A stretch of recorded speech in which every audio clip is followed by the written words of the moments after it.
public speaking skills. Now, giving his third speech entitled Double Your Happiness by Doing This, please welcome Vince Barber.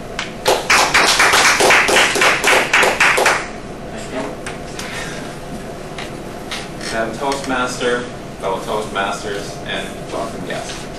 The way to double your happiness, in its essence, can be described in a single word. The word is overlook. If you will learn how to overlook in the way that I'm about to describe, I believe that it will change your life forever. At first glance, you might think, you just can't overlook everything that happens to you in life. And that's true. While it is best to simply overlook it when somebody cuts you off while you're driving or your child spills their milk, there are some problems in life that you need to respond in some fashion. And it is on these occasions that you would do well to overlook the temptation to judge someone. The way you judge someone after they hurt you will determine how easily you resolve the problem that was created. Often we are tempted to lash back at people who hurt us. But today we're going to learn the benefits of giving grace to people who cause us grief. The way I learned this was about 4 years ago. I was a member of a club, and one of the club members did something that was out and out wrong. So I began to alert the other club members about what this person did. And in the process, I got myself all bent out of shape over what this person did. But then one day I woke up and I realized that even though it was this person that made the mistake, I was the one who was paying for it with my upset emotions. And so that day I made a vow that never again would I get upset over somebody else's mistakes. I also realized that I too am capable of making mistakes, so how could I pass judgment on someone who also makes mistakes? I can. It's only by grace that I know what I know. And the truth is, the person who hurt me could easily have been me. So for these reasons, I no longer pass judgment on people who hurt me.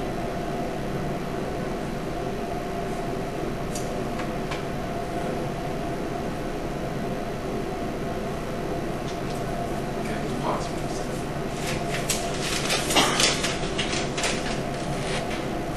Let's talk about anger.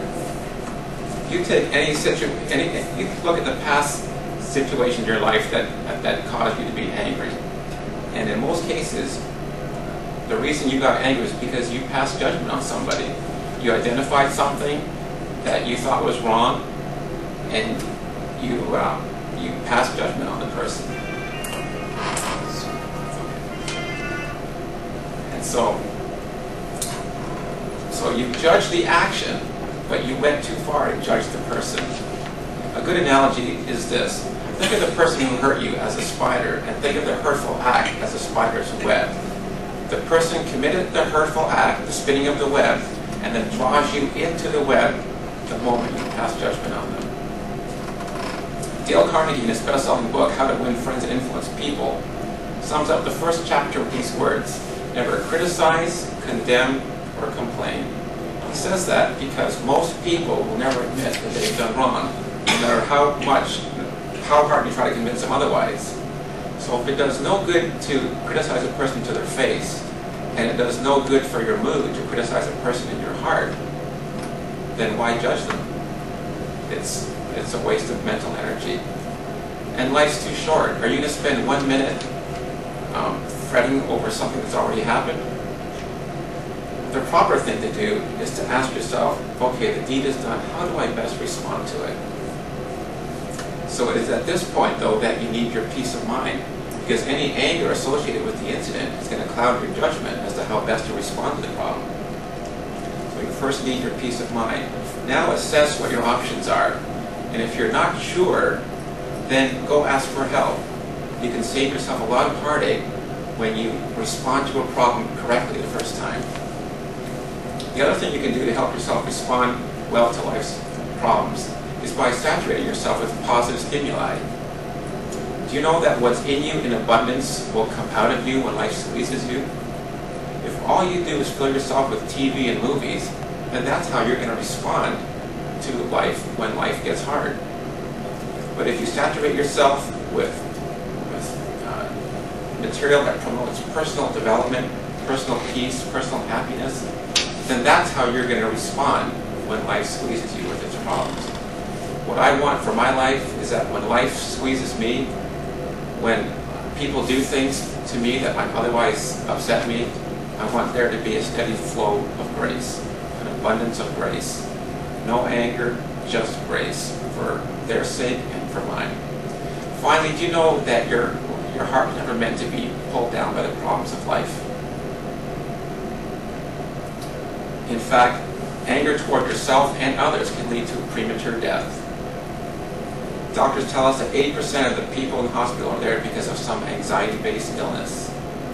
But just like the flat stones that we like to toss upon the lake and watch those stones skip upon the surface of the water, that's how our lives can be. Merely skipping upon the challenges of life and not pulled down by them. Does this way of life sound attractive? It can be yours. For the petty problems of life, just overlook them.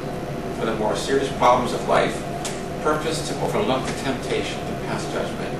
By doing that, you will be creating happiness for yourself and others.